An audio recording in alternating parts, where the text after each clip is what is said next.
As a light goes through the darkness, the female practices the sounds of the English language until she manages to get the accent right. Meanwhile, in the mountains of Scotland, a biker rides as fast as possible until he stops near a dangerous road. He then walks into a ditch and disappears for a few seconds before coming back with a woman's dead body, which he throws in the back of a van.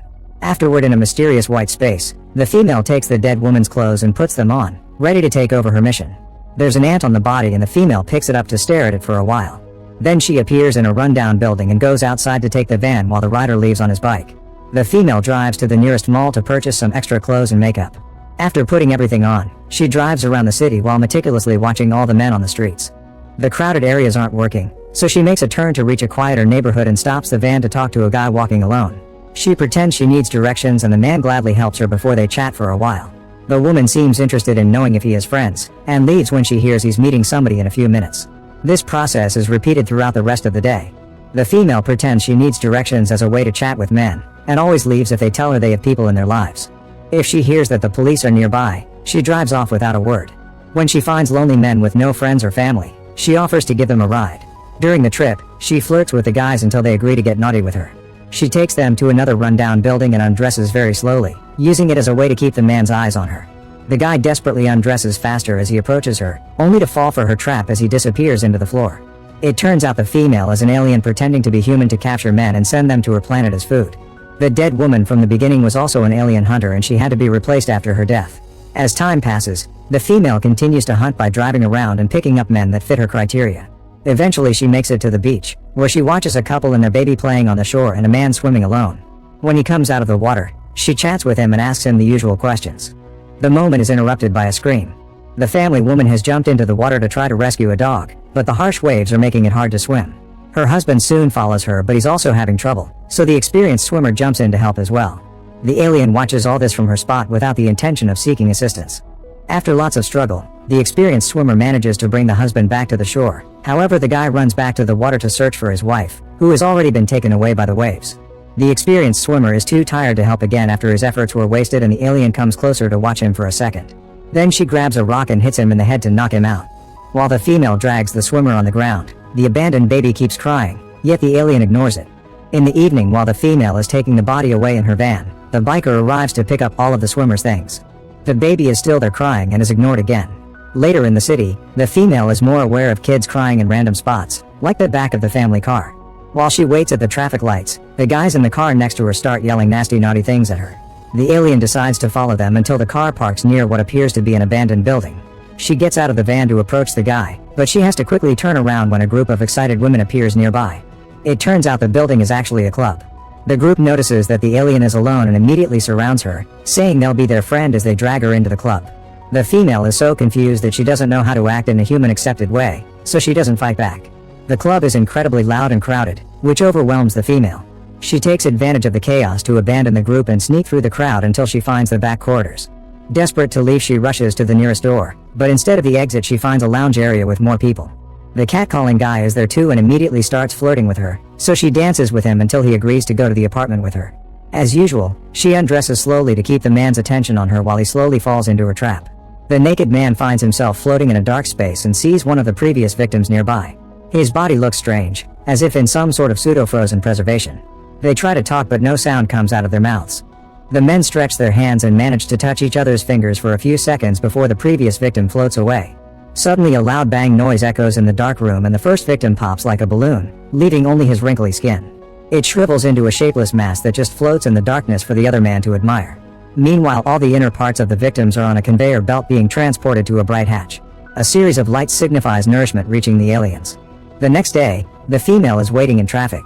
A flower boy brings her a rose, explaining that it was sent by the man in the expensive car. When she puts the flower on the passenger's seat, she notices some bloodstains and is shocked to realize her hand is bleeding. It turns out the rose thorns had pricked her. On the radio, a reporter announces that the husband's dead body has been found on the beach, but the wife and the baby are missing. They were missing all weekend, but people only noticed today because they didn't show up for work. The Coast Guard went out to look for them, but the search has been paused because of the fog. The female is supposed to spend her day hunting more men, but she ends up observing women and children instead. Eventually she forces herself to follow her mission and picks up a man, but during the ride, she isn't as flirty as usual. In fact, she barely talks at all, so the guy feels a little awkward. However, she manages to take him to the dark room anyway. Sometime later the female is in a different dark room, where the biker inspects her closely. He appears to be suspicious of her becoming too human, but after watching her for a while, he has nothing to prove it, so he leaves. Afterward the alien walks down the street and accidentally trips. Her fall leaves her lying with her face on the pavement, yet she refuses to move. Eventually people surround her and help her stand up while asking her questions to check on her state of mind, but she just keeps walking without a word. As she wanders, she starts watching humans as individuals for the first time, noticing all ages, races, and genders, all the different emotions and lifestyles. That night, the female is driving the van again and stops when she sees a man walking alone. However, she doesn't go after him. Suddenly a different guy appears at her window and talks to her, but she can't hear him through the glass. She rolls down the window a little bit only to hear the loud rumble of the passing train. At that moment the guy's gang surrounds the van and starts pounding on the vehicle. One of them even jumps on the hood. They keep telling her to come out, but she just stares for a second before driving away. Moments later, the female stops the van when she sees a man with a deformed face. She asks for directions as usual and convinces him to let her give him a ride. Then she tries to flirt with him, but it's harder because she can't use the usual compliments. She tells him that he has beautiful hands and asks about his life, so he explains that he goes to the grocery store at night to avoid judgmental crowds who mock him. He doesn't have anyone in his life and never had a girlfriend, so he doesn't know what it's like to be touched kindly. The alien grabs his hand and guides it to touch her cheek and neck while convincing him to come home with her to get naughty. The man has to pinch his hand to believe this is truly happening. In an abandoned building, the female guides the deformed man to the dark room. This time there's a mysterious shiny silhouette watching them. The man keeps getting distracted by it, so the alien takes off her bra to keep his eyes on her. When he asks if he's dreaming, she says that they both are.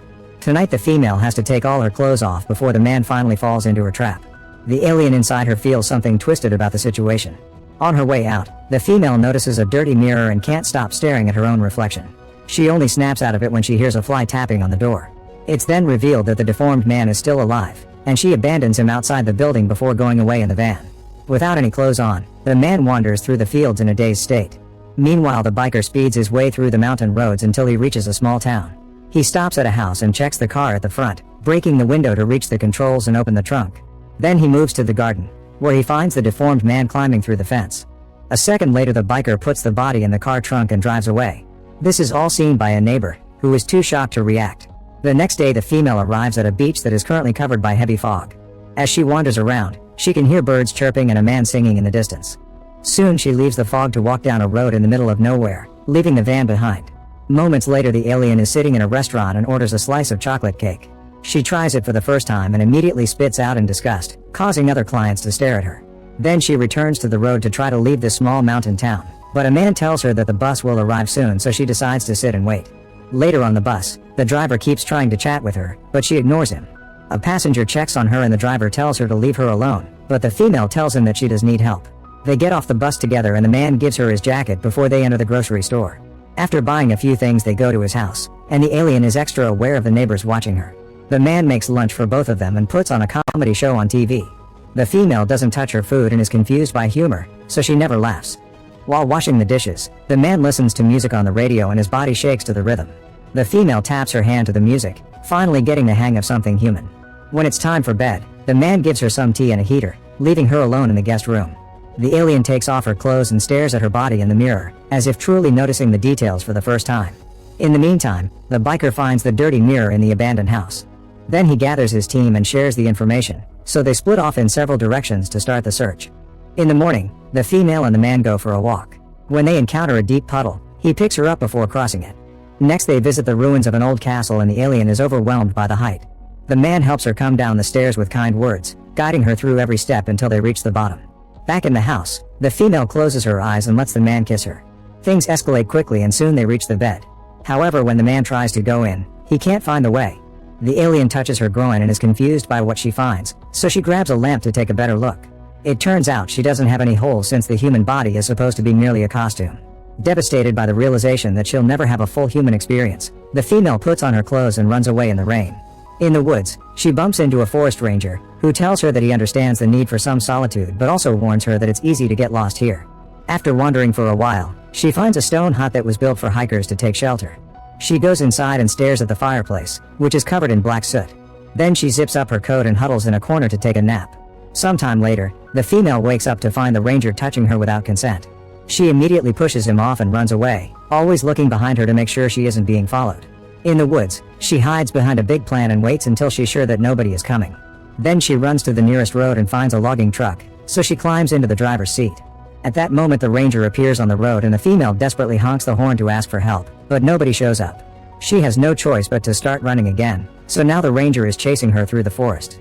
In just a few minutes, he manages to catch her and throw her to the ground. As he sits on her lap and starts taking her clothes off, the female keeps fighting back. After lots of struggle, she manages to escape from his grasp and the man stares in shock at his hands before looking at her. He's ripped off her clothes so violently that he's peeled the skin of her human disguise as well.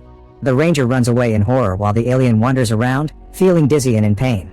Eventually she collapses and has no choice but to remove the broken costume.